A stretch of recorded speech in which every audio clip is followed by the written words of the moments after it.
Salah satu doa yang selalu kita idam-idamkan, bahkan kita hafal sejak kita kecil, doa safu jagat. Rabbana atina fid dunya hasanah wa fil akhirati hasanah wa qina adzabannar. Kita minta kepada Allah keselamatan di dunia dan keselamatan di akhirat. Kita ingin di dunia ini bahagia dan di akhirat pun kita bahagia. Sayang seribu sayang, kita kadangkala salah menafsirkan soal bahagia dan selamat. Kita keliru menafsirkan dan mengartikan apa itu bahagia dan apa itu selamat. Kita menganggap bahwa bahagia itu banyak duitnya, tapi ternyata berapa banyak orang banyak duitnya akhirnya berujung dalam penjara karena dia cari duit salah. Ada orang menganggap bahwa dengan tinggi jabatan maka kita akan bahagia. Kalau hanya dengan jabatan kita bahagia, maka berapa banyak orang Indonesia yang hanya bisa bahagia karena terbatas pejabat. Dan jabatan itu akan hilang seiring dengan perjalanan waktu. Ada orang menganggap bahwa bahagia itu populer, terkenal di mana-mana. Justru berapa banyak orang tersiksa karena dia populer, kemana-mana tidak bisa bahagia karena diikuti orang banyak. Nah, kalau begitu, sesungguhnya siapa orang bahagia itu? Siapa orang selamat? Menurut para ulama, ketika menafsirkan fid dunya hasanah, keselamatan di dunia itu minimal ada 4 kriteria yang harus kita miliki agar kita bisa selamat dan bahagia di dunia. Yang pertama, orang bahagia dan selamat di dunia itu memiliki istri atau suami atau pasangan yang beragama dengan baik. Meskipun duit banyak, meskipun pangkat tinggi, meskipun populer, tapi kita dibawa kendali istri, dan istri kita itu tidak bagus agamanya, menderita kita, Pak. Berapa banyak orang tinggi pangkatnya, banyak duitnya, tapi istrinya, dia bilang orang ini kasar, sakang. Baru 5 menit keluar menelpon, di mana kau? Lagi enak kita ngopi, kau pulang kau cepat sekarang ini. Banyak duitnya, tapi kalau punya pasangan yang tidak bagus agamanya, tidak takut kepada Allah istrinya, maka tidak akan mendapat kebahagiaan. Maka adik-adik sekalian yang belum punya pasangan, silahkan cari wanita yang cantik, tapi jangan kau jadikan patokan kenapa cantik itu khayali. Apalagi zaman sekarang ada kamera 360 yang bisa menipu kalian. Silahkan cari perempuan calon istri yang kaya, tapi jangan kau jadikan sandaran utama, karena kekayaan itu ada batasnya. Dia kaya tapi 9 bersaudara, habis dibagi rata itu warisannya.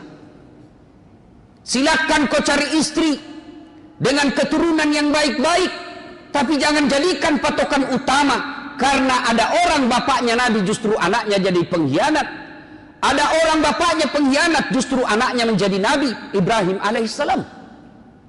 Kalau begitu, agar kalian bahagia dengan pasanganmu, maka pilih perempuan yang bagus agamanya.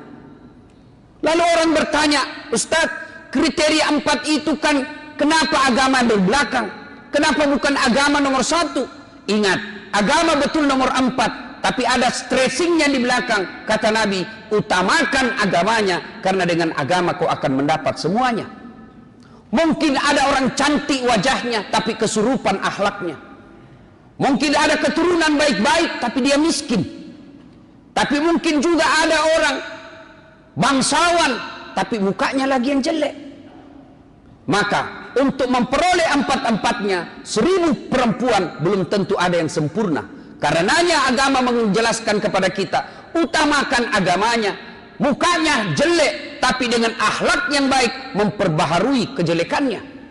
Dia miskin, tapi akhlaknya akhirnya memperkaya pribadinya. Maka agar mendapat kebahagiaan pertama adalah pasangan yang baik. Bapak tentu berpikir, bagaimana kita yang sudah terlanjur? Masih ada jalan keluar bagi Islam. Bapak punya kuota 4 giga. Ada peluang. Tapi itu darurat. Poligami ini adalah pilihan darurat. Darurat ini diilustrasikan, diibaratkan, dia adalah pintu darurat dalam pesawat. Itu pintu darurat tidak setiap saat boleh dibuka. Nanti betul-betul darurat. Kalau Bapak buka tidak pada saat darurat, maka Bapak dapat tangkap polisi. Yang kedua, bahagia menurut para ulama setelah punya pasangan yang baik, punya anak yang taat beribadah. Bukan anak yang tinggi pangkatnya, bukan anak yang populer, bukan anak yang cakep, bukan anak yang pejabat, tapi yang membahagiakan adalah anak yang taat dalam beragama. Berapa banyak saya melihat anaknya kaya tapi orang tuanya ditelantarkan. Bahkan sering kita melihat di medsos dia tidak akui orang tuanya. Maka pilihannya adalah anak yang baik dan anak yang soleh dan soleha. Bukan cuma bapak nikmati di dunia, tapi insya Allah akan membahagiakan bapak ketika masuk di alam kubur. Suatu kali Nabi bercerita melakukan perjalanan. Dalam perjalanan ke suatu tempat, Nabi melewati pemakaman. Ketika tiba di pemakaman, area pemakaman itu, Nabi bersabda, langkahkan kakimu dengan cepat. Ma peri-periko, cepat-cepatkan ke langkahmu. Sampailah Nabi di tempat tujuan. Setelah selesai urusan Nabi, balik lagi dengan rute yang sama melewati pemakaman. Ketika lewat pemakaman, para sahabat mempercepat langkahnya. Seperti perintah Nabi di awal tadi, cepatkan langkah. Sahabat mempercepat langkahnya. Lalu Nabi bersabda, tidak usah, santai saja, tidak usah kuburu-buru. Bertanya sahabat, ya Rasulullah, waktu pergi kami disuruh buru-buru, sekarang tidak ada apa ya Rasul? Perginya kami diperintah buru-buru, pulang santai saja, ada apa? Kata Nabi, andai kau diberi pendengaran seperti telingaku, maka kau akan dengar betapa ini orang dalam kubur disiksa. Dia disiksa. Saya tidak betah lama-lama. Kasihan saya mendengarnya dia lama-lama disiksa. Tidak betah saya. Maka saya mau bawa jauh-jauh supaya saya tidak dengar lagi. Terpulang tidak lagi. Kenapa? Saya dapat berita dari Jibril. Allah perintahkan penyiksa kubur, wahai malaikatku, hentikan siksaanmu di kubur. Tidak mungkin orang tua ini kusiksa sementara anaknya di dunia lagi belajar mengaji, membaca basmalah, bismillahirrahmanirrahim, dengan nama Allah Maha Pengasih Maha Penyayang. Masa bapaknya saya siksa di kubur sementara anaknya menyebut saya Allah Pengasih dan Penyayang? Berarti yang bisa menyelamatkan bapak di alam kubur bukan harta yang banyak, bukan jabatan yang tinggi, bukan popularitas semata, tapi yang bisa menyelamatkan bapak ketika dalam kubur adalah doa anak yang soleh dan soleha. Saudaraku, orang Medan pergi melantau ke Sulawesi Selatan, menjual martabak Medan, sampai di sana tidak bahagia, boleh kembali ke sini. Saudaraku, orang Betawi datang ke sini menjual soto Betawi, tidak bahagia, boleh kembali lagi ke Betawi. Saudara-saudara saya yang dari Makassar datang ke sini jual coto Makassar, ternyata tidak bisa bahagia, kembali lagi ke kampung kerja sawah. Masih ada pilihan ketika merantau tidak bahagia, pulang kampung. Tapi ketika bapak masuk ke dalam kubur, senang tidak senang kau tinggal di situ, tidak boleh kau balik lagi ke Medan. Apa yang bisa menolong kita? Hanya 3 kata Nabi. Ketika kau di alam kubur, hanya 3 yang bisa menolongmu. 1 diantaranya anak yang soleh dan soleha. Alangkah bahagianya ketika pensiun, anaknya 4, lalu bermusyawarah anaknya. Saudara-saudara sekalian, bapak sudah berpuluh-puluh tahun mengabdi sebagai tentara, mengabdi sebagai ASN, bekerja sebagai polisi. Saatnya kita membahagiakan, sebab waktu beliau bekerja, kitalah ini yang dipikirkan. Sekarang saatnya kita pikirkan orang tua kita. 1 bulan, 1 anak, 2 juta. Bapak dapat gaji pensiun 8 juta per bulan. Ada kira-kira begitu dalam sini? Oh, yang banyak pak. Kita sudah pensiun, anak sudah punya anak, punya cucu, masih minta duit sama kita. Maka kalau mau bahagia, didik anak yang soleh dan soleha.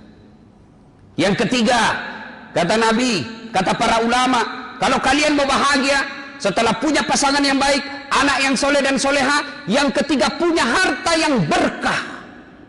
Bukan harta yang banyak, yang berkah.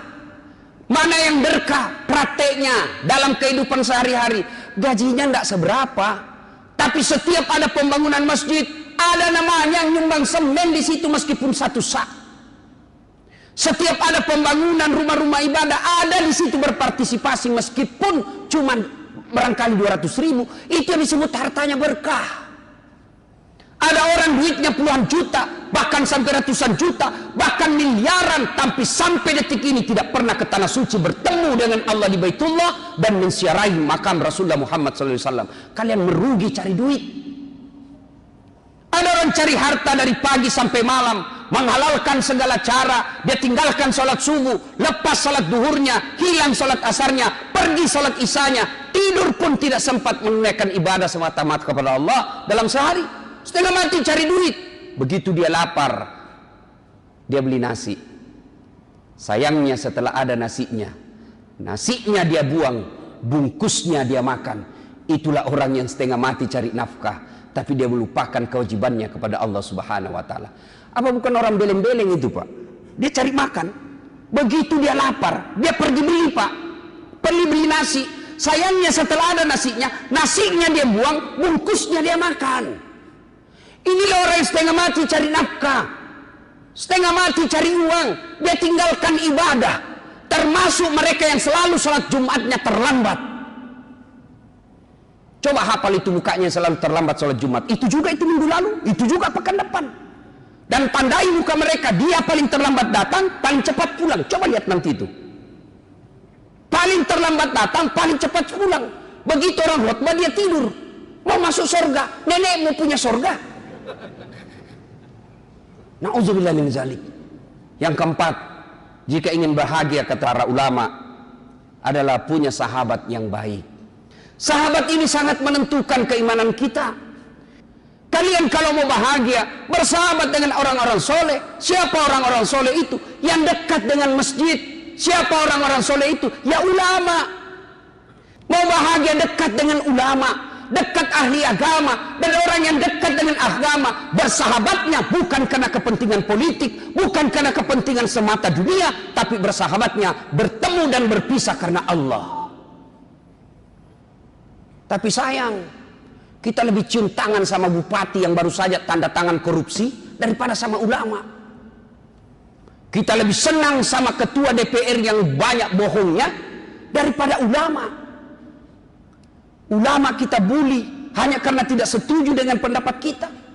Ketika dakwah menyakiti kita, ulama berpidato amar ma'ruf nahi munkar, malah kita musuhi.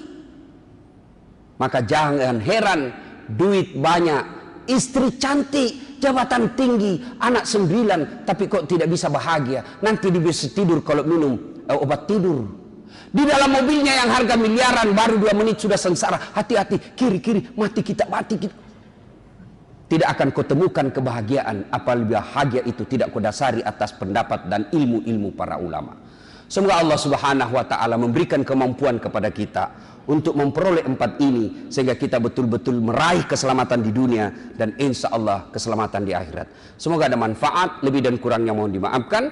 Nun wal kalam yamsturun billahi fi sabilil haq. Barakallahu li wa lakum wa izza'il mu'minin.